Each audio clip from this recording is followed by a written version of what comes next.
Despite the encouraging opening up of the Melbourne economy, we've been hit with some very unpleasant weather at the moment, and hence we've moved out of the garden and we're back inside. Today I wanted to talk about the change in approach of monetary policy in Australia, the outlook for the economy and the implications that'll have for monetary policy, and our views about long bond rates. So last week the Reserve Bank Governor gave a very important speech where he redefined the approach to monetary policy. Firstly, he said that from going forward, they'll be much less preemptive. They won't be making their decisions on the basis of forecasts.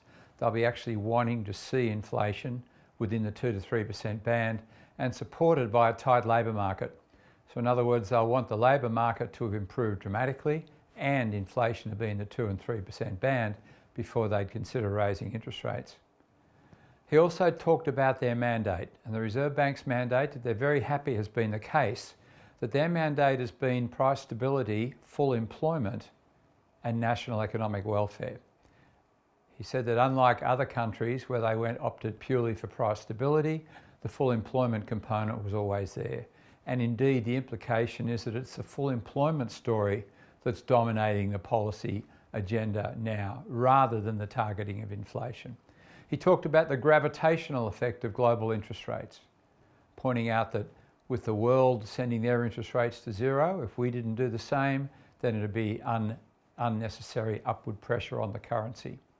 Of course, the view about negative interest rates remains the same, extraordinarily unlikely. But as I've said before, even though the official policy rate may not go negative, I think it's highly likely that short-term wholesale interest rates will be negative. For instance, with such liquidity in the Australian economy at the moment being supported by the QE program and the term funding facility, banks that may be confronted with deposits where the only thing they can do with the money is to reinvest at zero with the Reserve Bank may indeed have to take the route of offering negative deposit rates. We shall wait and see whether indeed that does develop. And finally, he talked about quantities now matter. It isn't just price, it's quantities as well. And that means they've specifically moved to their quantitative easing policy, nominating a $100 billion purchase program between now and June next year. Now that'll get their holdings of Australian government securities up at around 17% of total issuance. That compares with the Fed's current 22%, with more to come of course, and the RBNZ's target of around 36%. So the RBA is well positioned if they feel that the QE program is having a discernible impact, is well positioned to extend that program beyond June. This week we saw a big shock in the data. 188,900 new jobs registered. Market was expecting a minus 30,000.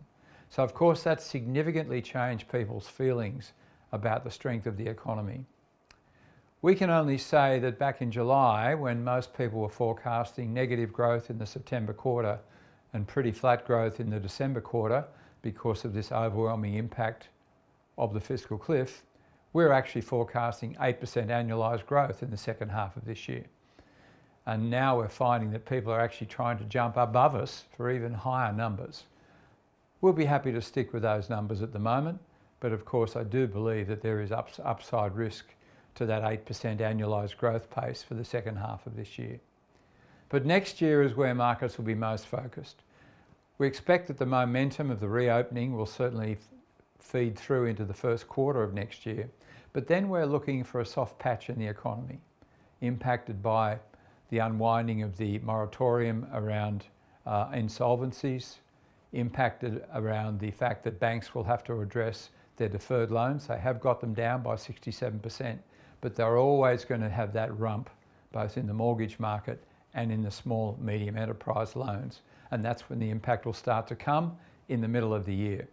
And of course, that's when we will see the final unwinding of JobKeeper and the impact that'll have on the economy. So the strong momentum that we're expecting in the second half of 2020 and spilling into the first quarter of 2021 will start to hit some roadblocks in the middle of 2021. Markets, of course, are now focusing on the Reserve Bank's ability to maintain their 3-year bond target of 10 basis points. And indeed, our forecast has been that that target will be achieved and will be maintained until the middle of 2022. But without doubt, markets will be attacking and really taking the Reserve Bank on in terms of their ability to hold that rate there. I think that slow patch that we see coming in the economy and the associated very weak wages growth, we're expecting 1% wages growth next year. The Reserve Bank liaison recently pointed out that more than 50% of the people they spoke to have introduced or plan to introduce wage freezes. So I don't think that there'll be that capacity for the Reserve Bank to be too concerned about defending their 3-year bond target next year. But by 2022, will they be able to say that we'll hold that cash rate at 10 basis points for another 3 years? No, I don't think that'll be the case, and I think that's when they'll be adjusting that target. The other big development, of course, that we saw over the last week or so is the announcement of the new vaccines, both with Pfizer and Moderna. I think that is a major game changer for the world economy. And I think the contrasting forces we're seeing at the moment with the explosion of new cases in Europe and the US against the development of the vaccines, I think from the perspective of the growth outlook and the market outlook, it'll be the vaccine story that'll win out over the course of next year. As a result, we've changed our forecast for the US 10-year bond rate for next year.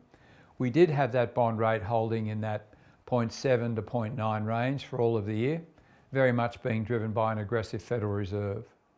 But I think this development of the vaccines will boost growth, will boost confidence, and while the Federal Reserve will still be there purchasing bonds, I think the bond rate will be drifting up. So whereas before we saw the rise in the bond rate coming in 2022, jumping from 0.8 to 1.1%, we're now expecting that rise to occur in 2021. So we have a 1.2% target for the US 10-year bond rate at the end of 2021, going into the year with about a 0.8. So a 40 basis point rise in the 10-year bond rate. And I expect that with the Fed being active, the RBA also being active, I expect that our bond rates will remain slightly above US rates.